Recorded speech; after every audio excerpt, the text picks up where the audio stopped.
કેમ છો દોસ્તો? ગુજરાતી સ્ટોરી સાંભળવા માટે આવ્યા છો? ચાલો સ્ટોરીની શરૂઆત કરીએ. એક તરફી પ્રેમની આ વાત છે.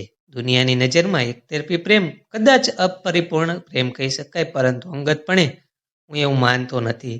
મને તો મારી પ્રેમિકા નહીં મળી હોવા છતાં કે એણે મારા પ્રેમનો સ્વીકાર નહીં કર્યો છતાં જ મારો પ્રેમ મને પૂર્ણ લાગે છે, કારણ કે મારા તરફથી ક્યારેય અડધો કે અપૂર્ણ પ્રેમ નથી કર્યો.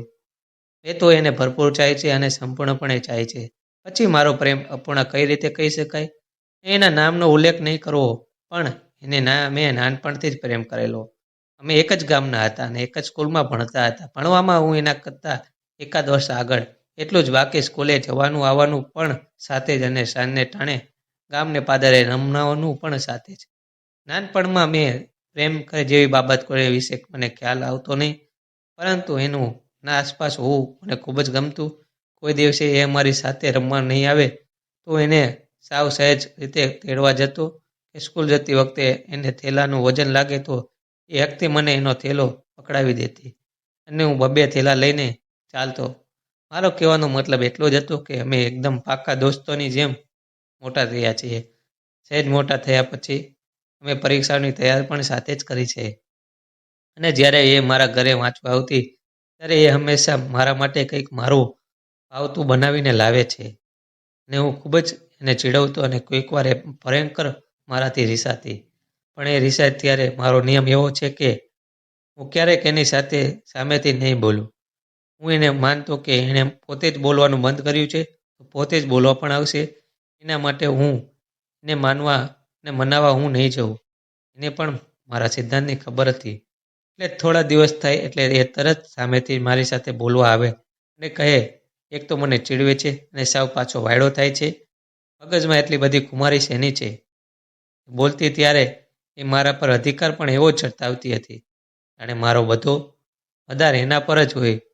જોકે એ બધું મને ખૂબ જ ગમતું હતું, કારણ કે એ મને ખૂબ જ ગમતી હતી. નાનપણની વાત છે તો ઠીક છે, પરંતુ તરુણ થયો પછી પણ હું એ વાત સમજી ગયેલો કે મને એના પ્રત્યે જે લાગણી છે, એ લાગણી બીજું કંઈ પણ નથી, એ પ્રેમ જ છે.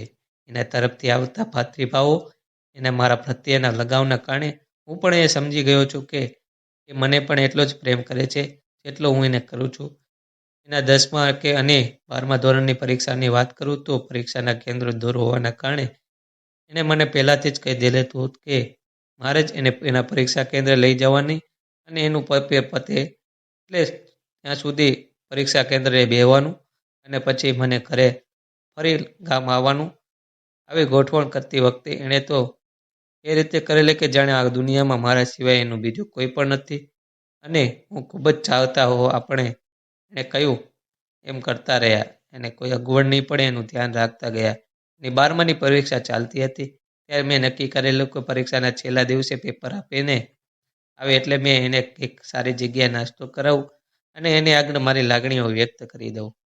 સામે મને પણ એવો ભરોસો હતો કે એને પણ આ બાબતે કોઈ વાંધો નહીં આવે, પરંતુ એને જ્યારે મેં આ વાત કરી તો એ ઢકાઈ ગઈ. એણે મને કહ્યું એણે મારી આ બાબતે ક્યારેય એવું વિચાર્યું જ નથી. એ તો મને એક દોસ્ત કે વિશ્વાસપાત્ર ભેરુત તરીકે જ જોતી હતી. એથી મોટો ઝાટકો તો ત્યારે મને લાગ્યો કે એણે મને કહ્યું એ છેલ્લા 2 વર્ષથી એક યુવાનના પ્રેમમાં છે અને ભવિષ્યમાં એમના લગ્ન સુખરૂપ પતી જાય એ માટે મારી મદદ લેવાનું વિચારી રહી હતી. એ દિવસે એની વાત સાંભળીને મને દુઃખ તો બહુ થયું, પરંતુ હું એને દુઃખી કરવા માંગતો નહોતો, એટલે એને કંઈ નહીં થયું અને કહ્યું નહીં. એને લઈને હું મારે ગામડે આવી ગયો. છેલ્લા પેપર પતે ને છેલ્લી સાંજે એ અમારી મુલાકાત હતી. ત્યાર પછી હું એને ક્યારેય મળ્યો નથી. એ સામેથી મને મળવા આવતી તો પણ હું ટાળી દેતો. જો હું એને મળતો રહેત, એની સાથે વાતો કરતો રહેત, તો હું એના તરફ ખેંચાતો રહેત અને મારા જખમો વધુને વધુ ઊંડા થતા રહેત. એ જ વર્ષે બહાર ભણવા જવાના બહાને મેં ગામ છોડી દીધું અને ત્યાંથી જ અમદાવાદ આવી ગયો, જેથી રોજ રોજ એનો ચહેરો નહીં જોવો પડે.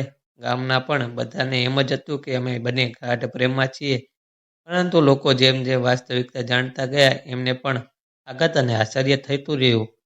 જોકે અમદાવાદ આવ્યા પછી મારા થોડા ઘણા રૂજાઈ ગયા અને હું મારા ભણતરમાં થોડો ઘણો પરવાઈ ગયો, પરંતુ હું એને સંપૂર્ણ ભૂલી તો નથી જ ગયો અને નથી શક્યો. એણે મને સાચા મિત્ર તરીકે જોયો હતો, એટલે એણે અનેક વાર મારો સંપર્ક કરવાનો પ્રયત્ન કર્યો, પરંતુ મેં એને દર વખતે ટાળી.